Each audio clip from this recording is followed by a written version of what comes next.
కులుకా క్షేమమ్మా కులుకా కుశలమా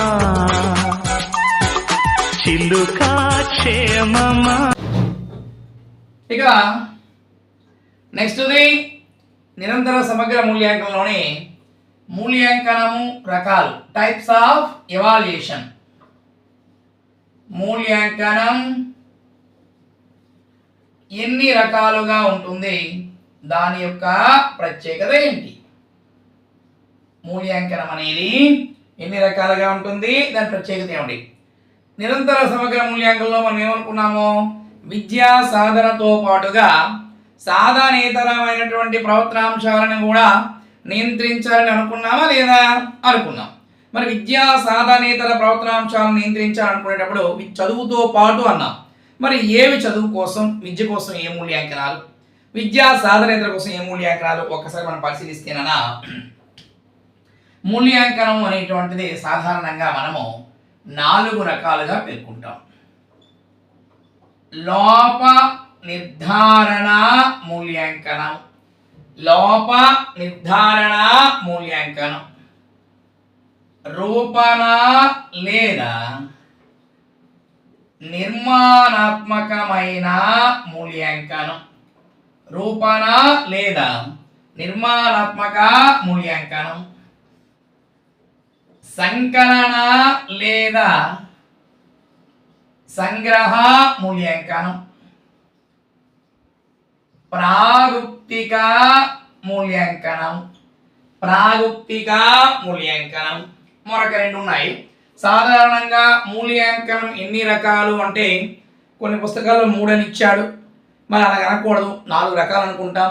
వీటిలో భాగంగానే మరొక 2 పేర్లు కూడా ఉన్నాయి. ఏంటవి? లక్షణాత్మక మూల్యాంకనం, అట్ ద సేమ్ టైం స్థాన నిర్దేశితమైనటువంటి మూల్యాంకనం. ఇవి సెపరేట్ అన్నమాట, సెపరేట్. ఓకే. లోప నిర్ధారణ మూల్యాంకనం, డయాగ్నాస్టిక్ ఎవాల్యుయేషన్. అలాగే రూపణ లేదా నిర్మాణాత్మకమైనటువంటి మూల్యాంకనం, డయాగ్నాస్టిక్ ఎవాల్యుయేషన్. రూపణ లేదా నిర్మాణాత్మక మూల్యాంకనం, ఫార్మేటివ్ ఎవాల్యుయేషన్. సంకలన లేదా సంగ్రహ మూల్యాంకనం, సమ్మేటివ్ ఎవాల్యుయేషన్. ప్రాగుప్తిక మూల్యాంకనం, ప్రోగ్నాస్టిక్ ఎవాల్యుయేషన్. ఒక్కొక్కసారి వాటిని ఇంగ్లీష్లో కూడా అడుగుతూ ఉంటాడు కాబట్టి ఒకసారి ఆ మాటలు కూడా మనం తెలుసుకోవాలి. రైట్. ఏంటి వేషాలు ఈ మూల్యాంకనం? అమ్మా, ఎగ్జామినేషన్ పాయింట్ ఆఫ్ వ్యూలో పలుమార్లు వీటి మీద మనకి బిట్టించున్నాడు కాబట్టి చాలా స్లోగా, చాలా నెమ్మదిగా ఈ మూల్యాంకనాలు అంటే ఏంటో చెప్తాను, నెమ్మదిగా నేర్చాలి. వచ్చారు ఇక్కడే. ఏంటి మూల్యాంకనాలు? లోప నిర్ధారణ మూల్యాంకనం, రూపణ లేదా నిర్మాణాత్మకమైనటువంటి మూల్యాంకనం, సంకలన లేదా సంగ్రహ మూల్యాంకనం, అలాగేదో ప్రాగుప్తికమైనటువంటి మూల్యాంకనం, లక్షణాత్మక లేదా స్థాన నిర్దిష్ట. మూల్యాంకనం ఎన్ని రకాలు అనే ప్రశ్న మనకి అనడానికి లేదు. ఎందుకంటే ఒక దగ్గర 3, ఒక దగ్గర 4, ఒక దగ్గర ఒక 5 ఇలా ఉన్నాయి కాబట్టి మరి ఇన్ని రకాలు అనట్లేదు. ఉన్న మూల్యాంకనాన్ని ఇక్కడ రాసేసాను. ఒక్కసారి మనందరము వాటిలోకి ప్రవేశిద్దాం. చాలా దగ్గరలో నేను విన్నాను, మరి మీరు కూడా మీ ట్రైనింగ్లోన మీ ఉపాధ్యాయుల దగ్గర, బీఈడి డిఈడి అనేటువంటి ఉపాధ్యాయుల దగ్గర మీరు కూడా వినే ఉంటారు. చాలామంది ఈ మూల్యాంకనాలు ఎలా అంటారు చూద్దాం. అమ్మా, విద్యా సాధనతో పాటు సాధనేతర ప్రాయుక్తిక మూల్యాంకనాన్ని ఒక క్షణం పక్కన పెడతాం. వాళ్ళు ముందు నీ ఊసి పట్టద్దు. ఈ మూడింటి గురించి ముందు మాట్లాడదాం. లోప నిర్ధారణ, రూపణ లేదా నిర్మాణాత్మక, సంకలన లేదా సంగ్రహ మూల్యాంకనం. తల్లి, చాలా దగ్గరలా ఏమంటున్నారంటే, నేను 2 కాన్సెప్ట్లు చెప్తాను. ఇవి 2 కాన్సెప్ట్స్ బాగా వినండి, స్లోగా చెప్తాను, ఇక్కడే పాయింట్ వచ్చినట్టు ఉండాలా. 2 కాన్సెప్ట్లు చెప్తాను, బాగా వినండి. చాలా మంది ఏమంటున్నారంటే, ఏదైనా పాఠం ప్రారంభంలో చేస్తాం లోప నిర్ధారణ, పాఠం అవుతూ ఉండగా చేస్తాం రూపణ, పాఠం అయిపోయిన తర్వాత చేస్తాం సంకలన లేదా సంగ్రహం అంటున్నారు. ఆ కాన్సెప్ట్ అనేది కంప్లీట్గా తప్పు నాన్న. ఎందుకు మేషారు తప్పు అంటే మరేట్లేదు చిట్టి, మరేట్లేదు నాన్న. వినండి, ఏదో పాఠం ప్రారంభం పాఠం మధ్యలో పాఠ్యానంతరం అన్నామంటే గంటలోనే ఈ 3 మూల్యాంకనాలు అయిపోయాయి అని అర్థం. అలా అవుతాయి ఎక్కడైనా? గంటలు అయిపోతాయా? నో. పాఠము అనే కాన్సెప్ట్ తీసి యూనిట్ అనే పదం పెట్టు. ఏదైనా యూనిట్ ప్రారంభంలో చేసింది లోప నిర్ధారణ. యూనిట్ జరుగుతున్నంత కాలం, యూనిట్ జరుగుతున్నంత కాలం అంటే అదేదో 2 పీరియడ్లు 3 పీరియడ్లు కాదు కదా, 5 నుంచి 10 పీరియడ్లు. 10 పీరియడ్లు. నీ సెలవులు ఒక 2 ఆదివారాలు, ఆ 13 రోజులు 14 రోజులు 15 రోజులు నువ్వు ఏ పని చేసినా అది రూపణ లేదా నిర్మాణాత్మక మూల్యాంకనం. కొన్ని యూనిట్లు ముగిసిన తర్వాత 3 లేదా 4 నెలల కాలం పోయిన తర్వాత చేసింది సంకలన లేదా సంగ్రహ. పాఠము అనే కాన్సెప్ట్తో మాట్లాడామో గంటలు అయిపోయాయి, యూనిట్ అన్నాము దూరంగా జరిగిపోయాయి. ఒక్కసారి గమనిద్దాం. ఏదైనా యూనిట్ ప్రారంభంలో అనగా బోధనాభ్యసన ప్రారంభములో చేసే మూల్యాంకనం, బోధనాభ్యసన ప్రారంభములో చేసే మూల్యాంకనం. మంచి మాట వాడాం. ఏదైనా యూనిట్ ప్రారంభంలో అంటే బోధన అభ్యసన ప్రారంభంలో చేసే మూల్యాంకనం ఎందుకు చేయాలి? విద్యార్థిలో ఉన్నటువంటి పూర్వజ్ఞానాన్ని పరిశీలించే మూల్యాంకనం. విద్యార్థిలో ఉండే పూర్వజ్ఞానాన్ని పరిశీలించేటువంటి మూల్యాంకనంగా మనము దేనిని పిలుస్తాము? లోప నిర్ధారణ మూల్యాంకనము. విద్యార్థిలో ఉండేటువంటి బల దుర్బల అంశాలను పరిశీలించడానికి, బల దుర్బల అంశాలు అంటే ఏటో అనుకోక, ఏదో ఫిజికల్గానే కాదు, ఫిజికల్గా స్ట్రాంగ్ అని కాదు, ఏ అంశాలలో ఫార్వర్డ్గా ఉన్నాడు, ముందుగా ఉన్నాడు, ఏ అంశాలలో వెనకబడి ఉన్నాడు, ఏ విద్యార్థిలో ఉండేటువంటి అంశాలలో ఉండేటువంటి బల దుర్బల అంశాలు, బలహీనతలని తెలుసుకునేటువంటి మూల్యాంకనం, లోప నిర్ధారణ మూల్యాంకనం 4-5 సార్లు ఎగ్జామినేషన్లో ఈ బిట్ రిపీట్ అయింది. విద్యార్థిలో ఉండే బల దుర్బల అంశాల పరిశీలనకు తోడ్పడేటువంటి మూల్యాంకనం ఏది? లోప నిర్ధారణ మూల్యాంకనం. ఇక్కడ బలము బలహీనత అంటే అమ్మా ఫిజికల్గా కాదురా చిట్లల్లి, ఫిజికల్గా కాదు.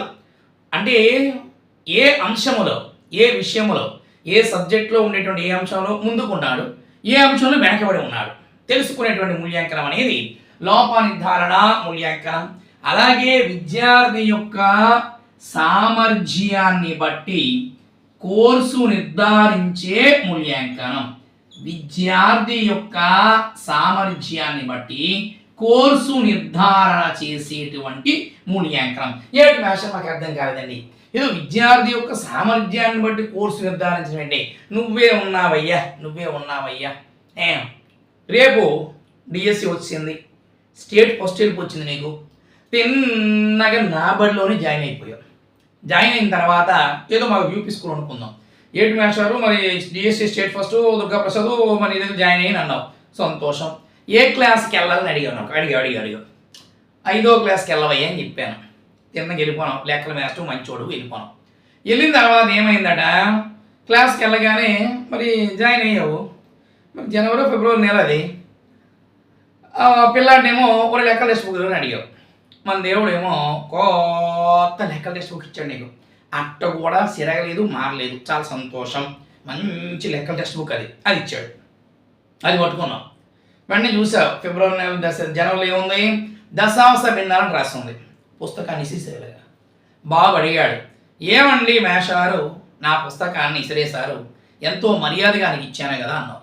నువ్వేమన్నా తెలిసిన, డిఎస్సి స్టేట్ పోస్ట్ ఇక్కడ, నాకు పుస్తకంతో పని ఏముంది, పుస్తకం చూడకుండా చెప్పేస్తుంది దశాంశాలలో, చూసుకో నా టాలెంట్ అన్నావో, బోర్డు మీద చెప్పి వెళ్ళిపోతున్నావు.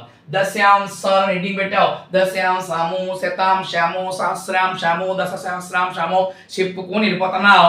ఒక బాబు లేచాడు, ఎవడూరా నువ్వు అని అడిగాడు. ఫస్ట్ క్వశ్చన్ అదే.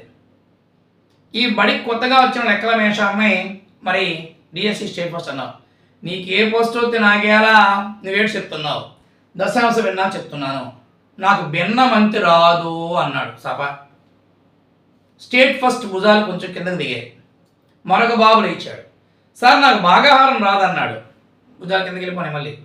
ఇంకో పాప లేచింది, నాకు గుణకారం రాదంటుంది. దేవుడు లేచాడు, అంకెలెంత ఏటే అన్నాడు. సభ దశాంశ భిన్నాలు చెప్పాలనుకున్న నువ్వు బోర్డు చెరిపేసి ఆ పిల్లాడికి సంకలనం, ఆ పిల్లాడికి వ్యవకరణం, ఆ పిల్లకి గుణకారము, మన దేవుడికి అంకెలు నేర్పుకుంటున్నాం. ఓకే, వాడి యొక్క సామర్థ్యాన్ని బట్టి కోర్సు నిర్ధారణ చేసేటువంటి మూల్యాంకనం ఏదంటే లోపల నిర్ధారణ మూల్యాంకనం. అమ్మ ఆల్రెడీ వాడికి సంకలనం అయిపోయింది, మళ్ళీ చెప్తున్నావు. మర్చిపోయాడు వాడికి భాగాహారం అయిపోయింది, మళ్ళీ చెప్తున్నాను. వాడికి ఏదో భిన్నాలు అయిపోయినాయి, మళ్ళీ చెప్తున్నాం. అయిపోయిన దానినే మరలా రిపిటేషన్ కోసం చెప్తున్నా కాబట్టి దాన్ని ఏమంటామంటమ్మా, సవరణాత్మకమైన బోధన, రెమీడియల్ టీచింగ్. సవరణాత్మకమైనటువంటి బోధన గుర్తుపెట్టుకోండి. రెమీడియల్ టీచింగ్, సవరణాత్మక బోధన. లోప నిర్ధారణ మూల్యాంకనం విఫలమైతే చేసే బోధనను ఏమంటాం, సవరణాత్మక బోధన. సాధారణంగా లోప నిర్ధారణ మూల్యాంకనంలో వాడేటువంటి సాధనం ఏది అంటే గుర్తుపెట్టుకోండి, మౌఖిక పరీక్ష. సాధారణంగా లోప నిర్ధారణ మూల్యాంకనంలో వాడేటువంటి సాధనం ఏది అంటే ఏం చెప్పాలి, మౌఖిక పరీక్ష. బోధన అభ్యసన ప్రారంభంలో చేస్తాం, విద్యార్థి పూర్వజ్ఞానాన్ని పరిశీలిస్తాం, బల దుర్బల అంశాలు, బలాలు బలహీనతలు తెలుసుకుంటాం, సామర్థ్యాన్ని బట్టి కోర్సును రూపొందించేటువంటి మూల్యాంకనము.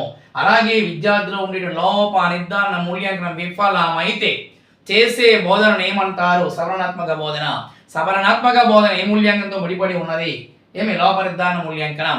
లోప నిర్ధారణ మూల్యాంకనంలో సాధారణంగా వాడేటువంటిది ఏది అంటే మౌఖిక పరీక్ష, మౌఖిక పరీక్ష. అలాగే సవరణాత్మక బోధన ఏ మూల్యాంకనంతో ముడిపడి ఉన్నది, లోప నిర్ధారణ మూల్యాంకనం. అలా కాకుండా యూనిట్ జరుగుతున్నంత కాలం, ఆ 5 రోజులు 6 రోజులు 7 రోజులు 8 రోజులు 9 రోజులు నీ ఇష్టమే. యూనిట్ జరుగుతున్నంత కాలం బోధన అభ్యసన సాగుతూ ఉండగా, బోధనాభ్యసన జరుగుతూ ఉండగా, బోధనాభ్యసన సమయంలో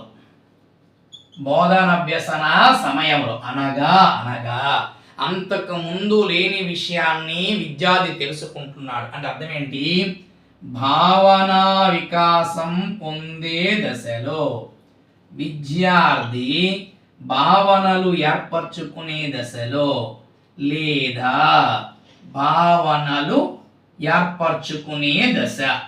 ఓకే, భావనా వికాసం పొందే దశలో చేసేటువంటి మూల్యాంకనం ఏది అంటే రూపాన మూల్యాంకనం లేదా నిర్మాణాత్మక మూల్యాంకనం లేదా మరొక అందమైన పేరు కూడా దీనికే ఉందయ్యా, నియత మూల్యాంకనం లేదా ఫార్మేటివ్ ఎవాల్యుయేషన్. బోధన అభ్యసన జరుగుతూ ఉండగా విద్యార్థి భావనలు ఏర్పరచుకునే దశలో, భావనా వికాసం పొందే దశలో చేసేటువంటి మూల్యాంకనం 5 రోజులు 10 రోజులు 15 రోజులు ఆ యూనిట్ జరుగుతున్నంత కాలము నువ్వు ఏ పని చేసినా అది రూపణ లేదా నిర్మాణాత్మక మూల్యాంకనం. చిన్న మాట, మరి యూనిట్ జరుగుతున్నంత కాలం నువ్వు ఏమేమి వాడగలవమ్మా? సాధారణంగా రూపణ మూల్యాంకనంలో వాడేటువంటి సాధనాలు ఏవి అంటే గుర్తుపెట్టుకోండి, ఆ 5 రోజులు 6 రోజులు 7 రోజులు నువ్వేం వాడగలవు, స్లిప్ టెస్ట్, నియోజనం,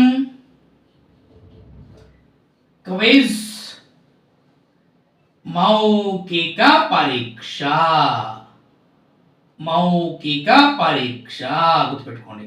సాధారణంగా నిర్మాణాత్మక మూల్యాంకనంలో వాడేటువంటి సాధనాలు స్లిప్ టెస్ట్, నియోజనం, క్విజ్, మౌఖిక పరీక్ష. ఈ రోజు అయినటువంటి అంశాల మీద రేపు ఒక స్లిప్ టెస్ట్, ఎల్లుండి క్విజ్, ఆ 3 రోజులు అయినటువంటి అంశాల మీద ఒక మౌఖిక పరీక్ష, ఆ తర్వాత రోజేమో ఒక అసైన్మెంట్. ఇలా పిల్లాడికి ఖాళీ లేకుండా ఆ 10 రోజులు 12 రోజులు స్లిప్ టెస్ట్లు, అసైన్మెంట్లు, క్విజ్లు, మౌఖిక పరీక్షలు మనం పెడుతూనే ఉన్నాం. దీనివల్ల ఏమైనా లాభం ఉందా? ఉంది. ఏంటి ఆ లాభం అట? పిల్లవాడికి మరిచిపోయే అవకాశాన్ని మనం ఇవ్వటం లే, అనగా నిరంతర పరిపుష్టిని అందజేసే మూల్యాంకనం. ఇంపార్టెంట్ బిట్ అమ్మా, very very very important bit. విద్యార్థికి నిరంతరమైనటువంటి పరిపుష్టిని అందజేసేటువంటి మూల్యాంకనము ఏది అంటమ్మా, రూపణ లేదా నిర్మాణాత్మకమైనటువంటి మూల్యాంకనము. భావన వికాసం పొందే దశలో, భావనలు ఏర్పరచుకునే దశలో. ఇక్కడ డౌట్ వచ్చింది మీ అందరికి, ఏంటి డౌట్ అట, ఇక నేనే చెప్తున్నాను సార్. ఇక్కడ మౌఖిక పరీక్ష ఉంది, ఇక్కడ కూడా మౌఖిక పరీక్ష ఉంది. ఏటి సంగతి ఇక్కడ మౌఖిక ఉంది, ఇక్కడ కూడా మౌఖిక ఉంది. ఏంటి మేషాలు? మరేం లేదట. లోప నిర్ధారణ మూల్యాంకనంలో మనకి సాధారణంగా ఇది ఒక్కటే ఆధారంగా కనబడుతుంది, ఇది ఒక్కటే.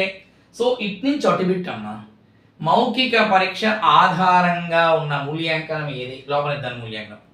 నిర్మాణాత్మక మూల్యాంకనము లేదా రూపణ మూల్యాంకనంలో ఇవన్నీ వాడతాం. వీటిలో ఏది ఎక్కువ వాడతాము, ఏది వాడగలము? స్లిప్ టెస్ట్, అసైన్మెంట్, క్విజ్, మౌఖిక పరీక్ష. తొందరగా ఏది వాడగలము? మౌఖిక పరీక్ష. సో బిట్ నిర్మాణాత్మక మూల్యాంకనములో విరివిగా, తరచుగా, వేగంగా, స్పీడుగా, విరివిగా వాడే సాధనం ఏది? మౌఖిక పరీక్ష. ఇంపార్టెంట్ బిట్ అమ్మా, ఎక్కువసార్లు బిట్ అది. నిర్మాణాత్మక మూల్యాంకనంలో విరివిగా వాడేటువంటి సాధనము ఏది? మౌఖిక పరీక్ష. మౌఖిక పరీక్షే ఆధారముగా ఉన్నది లోప నిర్ధారణ మూల్యాంకనం. నిర్మాణాత్మక మూల్యాంకనములో విరివిగా వాడేటువంటి సాధనము ఏది? మౌఖిక పరీక్ష.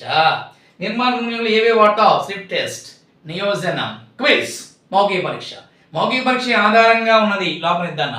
లోప నిర్ధారణ మూల్యాంకనం విఫలమైతే చేసే బోధనను ఏమంటాం? సవరణాత్మక బోధన.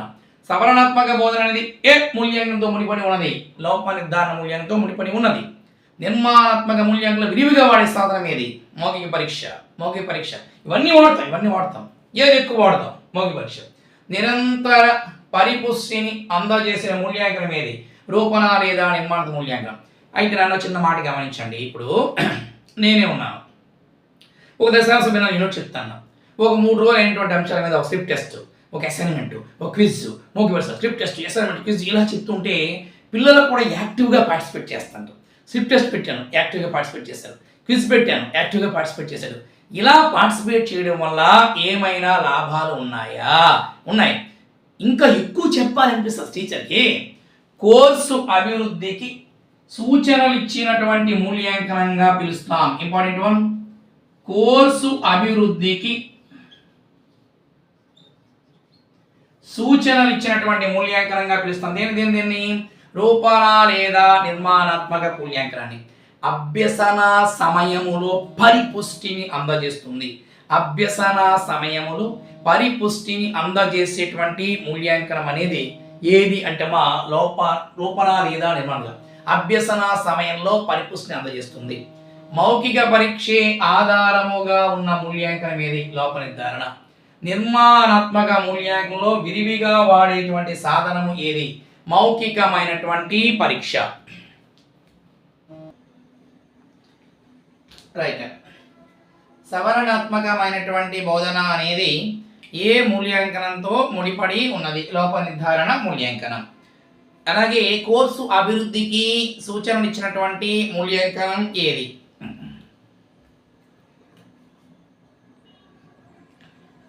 కోర్సు అభివృద్ధికి సూచనలు ఇచ్చినటువంటి మూల్యాంకనం ఏది? రూపణ లేదా నిర్మాణాత్మక లేదా నీత మూల్యాంకనం. నిర్మాణాత్మక మూల్యాంకనములోని విరివిగా వాడేటువంటి సాధనము ఏది అన్నాం అనుకోండి, మౌఖిక పరీక్ష.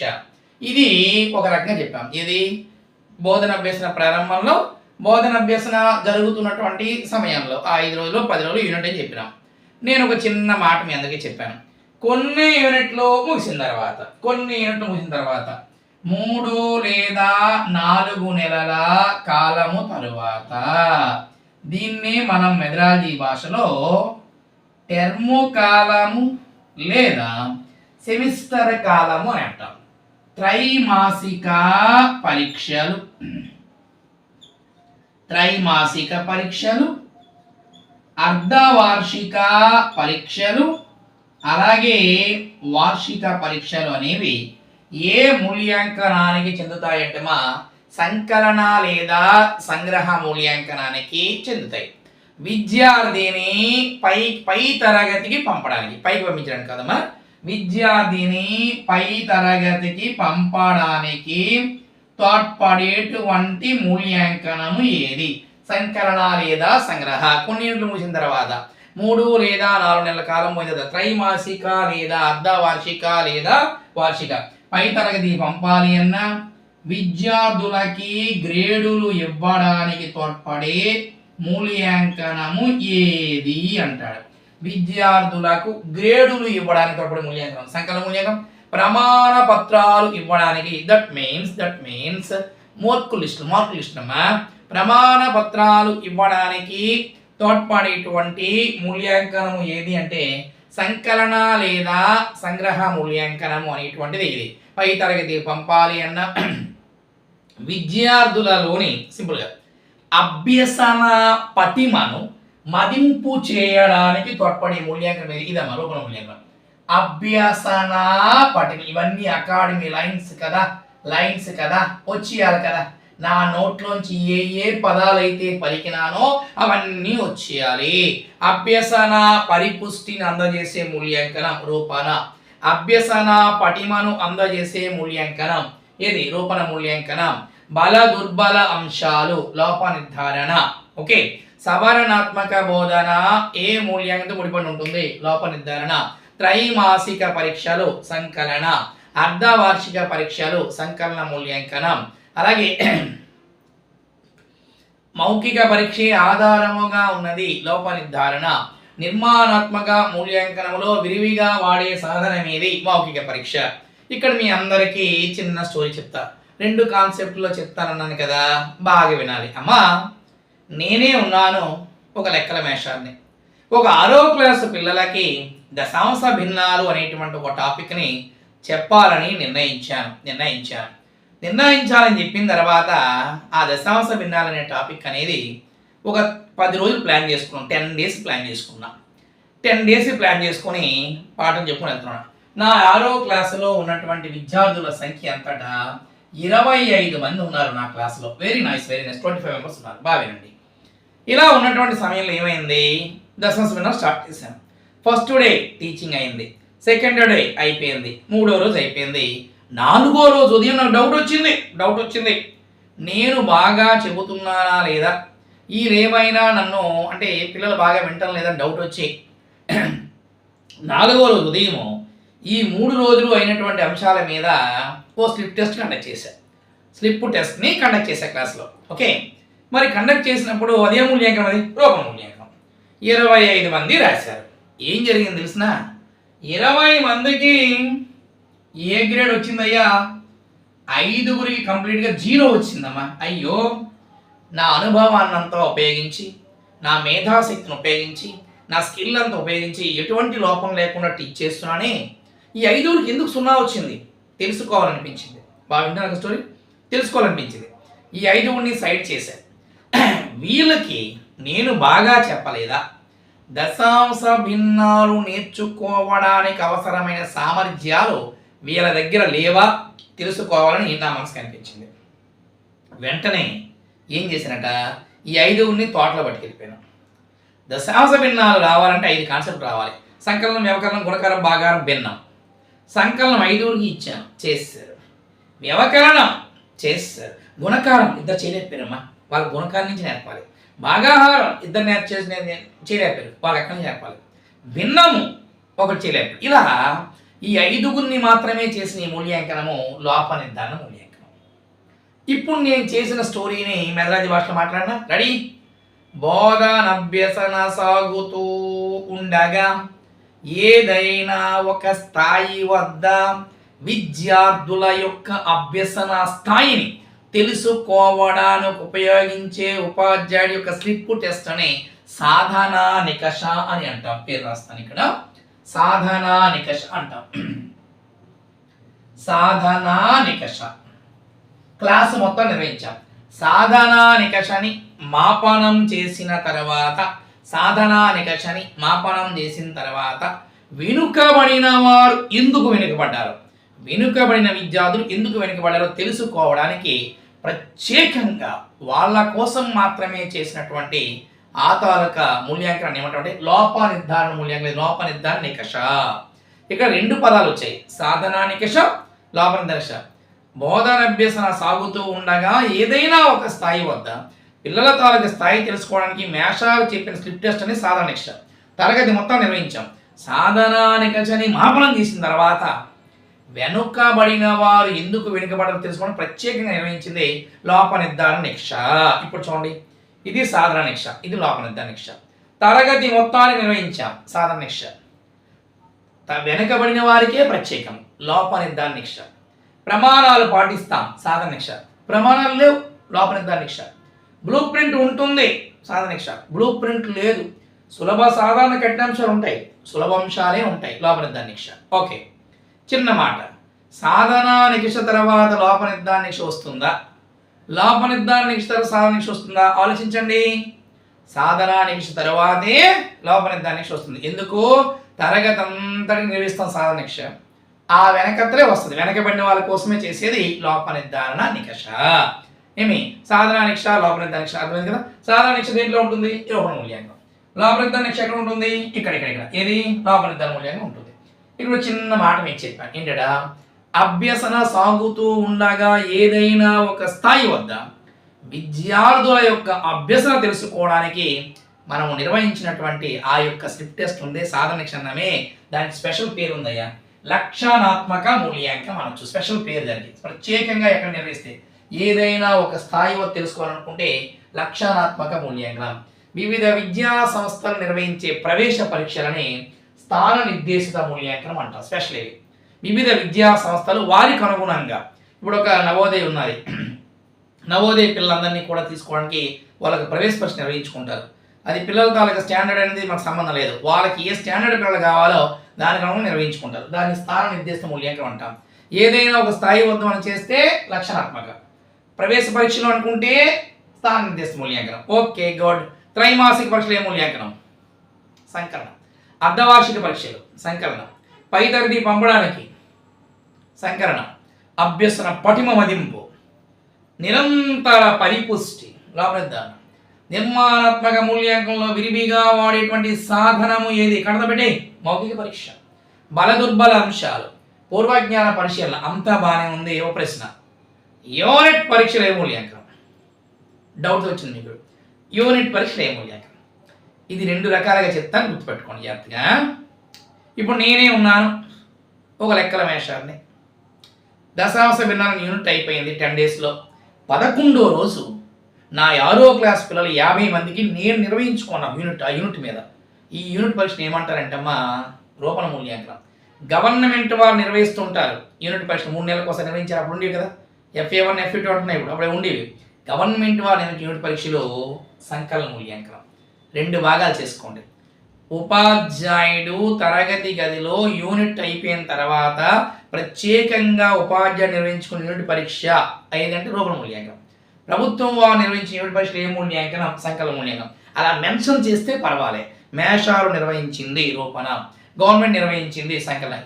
ఏది అనకుండా ఒట్టి యూనిట్ పరీక్షలు ఇచ్చాడు. యూనిట్ పరీక్ష ఏ మూల్యాంకనం అంటే రూపణ మూల్యాంకనం చెప్పాలి. ఎందుకట, ఈ మధ్య కాలంలో మనకి FA1 FA2 పేపర్లు తయారు చేసుకున్న స్వేచ్ఛ మనం ఉపాధ్యాయులకే ఉండడం, విద్యార్థుల స్థాయి నుంచి మనమే తయారు చేసుకోవడం ఇవన్నీ జరుగుతున్నాయి. కాబట్టి యూనిట్ పరీక్ష అనేవి ఏ మూల్యాంకనం అంటే ఏం చెప్పాలి?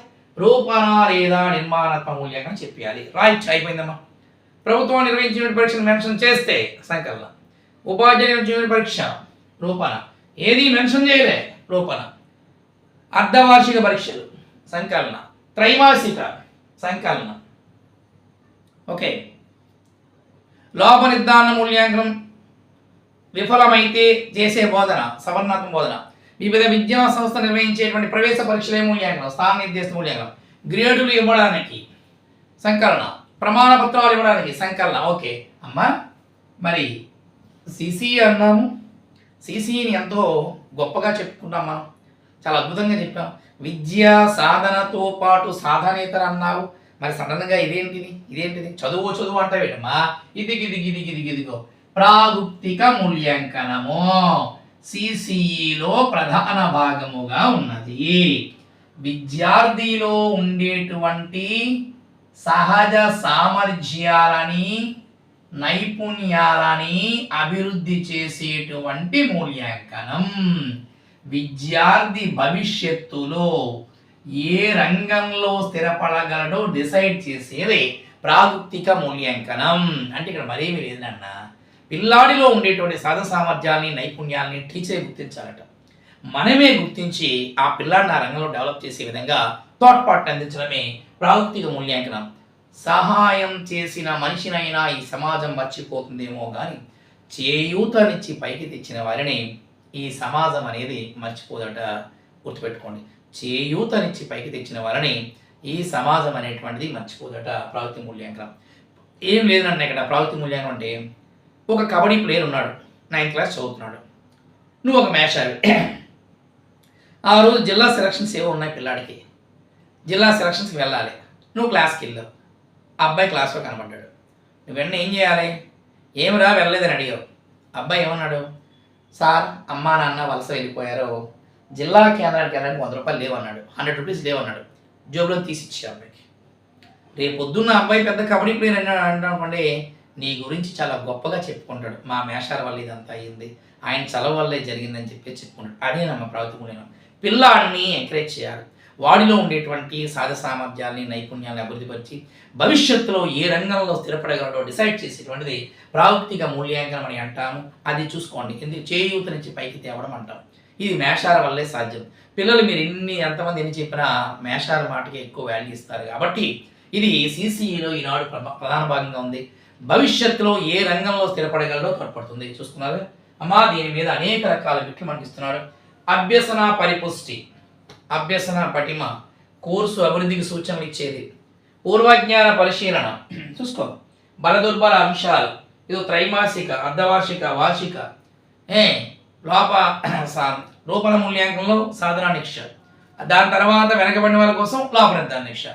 ఇవన్నీ కూడా దీనిలో వచ్చేటువంటి ఇదమ్మ మూల్యాంకనము రకాలనేవి. వివిధ విద్యా సంస్థల నుంచి ప్రవేశ పరీక్షలు స్థానం నిర్దేశిత, ఏదైనా స్థాయి వద్ద మనం చేస్తే లక్షణాత్మక మూల్యాంకనం. ఇలా మనము ఒక్కొక్క దానికి ఒక్కొక్క డిసైడింగ్ ఫ్యాక్టర్ని డిసైడ్ చేసుకోవాలి. నిర్మాణాత్మక మూల్యాంకనము లేదా రూపణ మూల్యాంకనము లేదా నీత మూల్యాంకనంలోని విరివిగా వాడేటువంటి సాధన మీది మౌఖిక పరీక్ష. అలా గుర్తుపెట్టుకోండి. ఇదమ్మా ఇది. ఓకేనా? Right, thank you.